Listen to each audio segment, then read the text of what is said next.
ओम नमः शिवाय। दोस्तों, जैसा हम सब भगवान शिव की पूजा अर्चना सभी करते हैं, समय समय पर देवताओं ने भी भगवान शिव की पूजा और उपासना की है, लेकिन उनके अपने ही ससुर यानी कि माता सती के पिता भगवान शिव से क्यों रहते हैं क्रोधित? क्या वजह है कि भगवान शिव उनको बिल्कुल भी पसंद नहीं आते हैं? दोस्तों, दरअसल इनके बारे में 3 पौराणिक कथाएं प्रचलित है। आज हम उन्हीं कथाओं को जानेंगे कि आखिर क्या है वो कथाएं जिससे प्रजापति दक्ष इतने नाराज रहते हैं भगवान शिव से।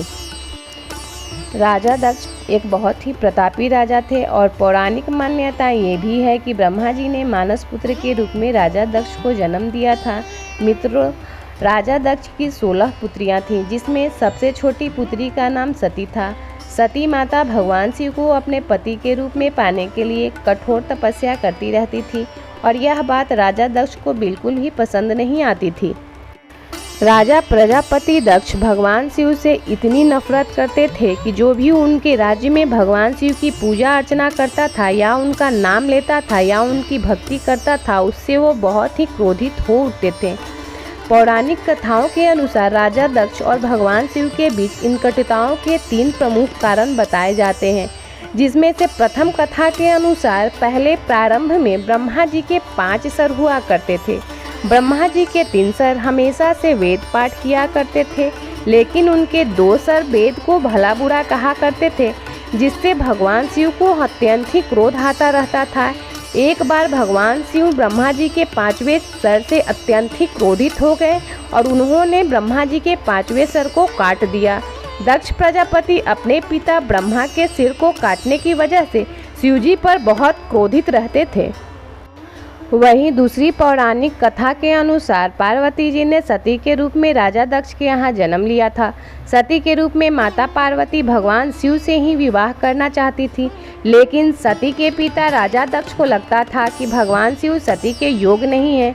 इसी कारण से जब सती के विवाह में उन्होंने अपने राज्य में स्वयंवर का आयोजन किया था, तो उसमें उन्होंने शिव जी को निमंत्रण नहीं दिया था। लेकिन माता सती ने मन ही मन में भगवान शिव जी को अपना पति मान लिया था और भगवान शिव को प्रसन्न करने के लिए कठोर तप भी किया था। माता सती ने भगवान शिव का नाम लेते हुए स्वयंवर में पृथ्वी पर वरमाला डाल दी। तब स्वयं शिव वहां पर प्रकट होकर सती के द्वारा डाली गई वरमाला को पहन लिया। इसके बाद शिव जी ने सती को अपनी पत्नी के रूप में स्वीकार कर वहां से चले गए। यह बात राजा दक्ष को बिल्कुल भी पसंद नहीं आई कि उनकी इच्छा के विपरीत सती का विवाह भगवान शिव के साथ हुआ था। तीसरी पौराणिक कथा के अनुसार एक बार यज्ञ का आयोजन किया गया था, जहां पर सभी देवी देवता पहुंचे थे और इस यज्ञ में अन्य राजा भी पहुंचे थे। जब राजा प्रजापति इस यज्ञ में पहुंचे तो सभी देवी देवताओं और अन्य राजाओं ने खड़े होकर राजा दक्ष का स्वागत किया, लेकिन शिव जी ब्रह्मा जी के साथ बैठे बातें करते रहे। उन्होंने इस ओर ध्यान नहीं दिया। इसको प्रजापति दक्ष ने अपना अपमान समझ लिया और भगवान शिव के प्रति कई तरह के अपमानजनक शब्दों का इस्तेमाल किया, जिसके कारण प्रजापति दक्ष और भगवान शिव के बीच बिल्कुल भी नहीं बनती थी। यही कारण है कि एक बार प्रजापति दक्ष ने अपने राजमहल में एक भव्य यज्ञ का आयोजन किया था, जिसमें उन्होंने सभी देवी देवताओं और अन्य राजाओं को निमंत्रण भेजा था, लेकिन उन्होंने भगवान शिव जी और माता सती को इस यज्ञ में नहीं बुलाया था। और यह बात जैसे ही माता सती को पता चलती है तो वो अपने पिता के घर यज्ञ में जाने के लिए आतुर हो उठती हैं।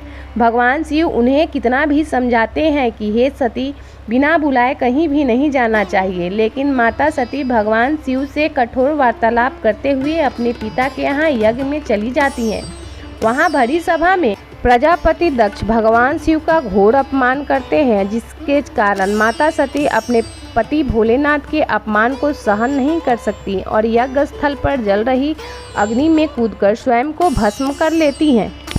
जब भगवान भोलेनाथ को माता सती के भस्म होने का समाचार मिलता है तो वो अत्यंत ही क्रोधित होकर यज्ञ स्थल पर पहुंचते हैं, जहां माता सती के अवशेषों को लेकर वह तांडव करने लगते हैं। भगवान शिव ने उसी तांडव के समय वीरभद्र को उत्पन्न करके यज्ञ स्थल में मौजूद सभी को दंड देते हैं और राजा दक्ष का सिर काट डालते हैं।